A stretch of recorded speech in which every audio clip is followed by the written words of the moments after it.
বিএনপির সাবেক যৌন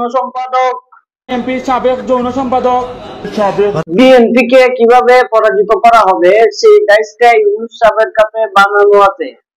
কিভাবে বিএনপিকে পরাজিত করা হবে ইউনূস সাহেবের কাছে এই দায়িত্বটা বানানো আছে।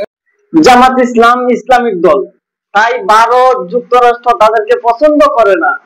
জামাত ইসলাম ইসলামিক দল, ভারত তাদেরকে পছন্দ করে না, আমেরিকা তাদেরকে পছন্দ করে না। বিএনপির বিরুদ্ধে কোনো কথাবার্তা বলতে হলে সাবধানের সহিত উজু করে কথা বলবেন। বিএনপির বিরুদ্ধে কোনো কথাবার্তা বলতে হলে সাবধানের সাথে ওযু করে কথা বলবেন। বিএনপি বলেন, আওয়ামী লীগ বলেন, জাতীয় পার্টি বলেন, আমরা সবাই ভাই ভাই দানের শেষে ভোট চাই। বিএনপি বলেন, আওয়ামী লীগ বলেন, জাতীয় পার্টি বলেন, আমরা সবাই ভাই ভাই, আমরা শেষে ভোট চাই। জনাব তারেক রহমান যা কিছু বলতে চান তা ফজলুর রহমানকে দিয়ে টেস্ট করান। সুইমিং পুলে নামা যাবে না নামা যাবে না, পানি গরম আছে না ঠান্ডা আছে, তা ফজলুর রহমানকে দিয়ে টেস্ট করান। ফজলু সাহেব যা বলেন, আমার কখনো কখনো মনে হয় যে তারেক রহমান সাহেব যা বলতে চান এটা ওনাকে দিয়ে আসলে কি বলেন, পানি কি গরম না ঠান্ডা, নামা কি যাবে নাকি সুইমিং পুলে, সেটা চেষ্টা করেন কিনা কখনো কখনো আমার এটা মনে হয় যে তাকে দিয়ে এক ধরনের ফিল্ড টেস্ট করানো হয়।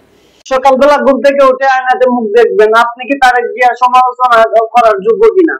সকালবেলায় উঠে আয়নাতে মুখ দেখবেন, আপনি কি তারেক জিয়ার সমালোচনা করার যোগ্য কিনা। বিএনপি জামাত ইসলামের লোকজনদেরকে 1.5 থেকে 2 ঘন্টা সময় আটকে রেখেছিল। 1.5 থেকে 2 ঘন্টা আটকে রাখছিল, অপেক্ষা করে রাখছিল জামাত ইসলামের লোকজনদেরকে। আব্বাস আসার কথা ছিল, আব্বাস আসেনি। আব্বাস বলতেছে এই আসছি আমরা, ফাইনালে আসে নাই।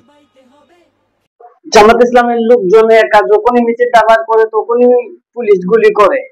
ওই স্পটের মধ্যে জামাত ইসলামের 2 জন লোক মারা যায়। এটাকে আমরা ভুলে গেছি, এটা আমরা ভুলি নাই। ইসলাম একা যেমনি মিছিলটা বার করে সাথে সাথে পুলিশ গুলি করে এবং ওই স্পটে 2টো জামাতের কর্মী মারা যায়।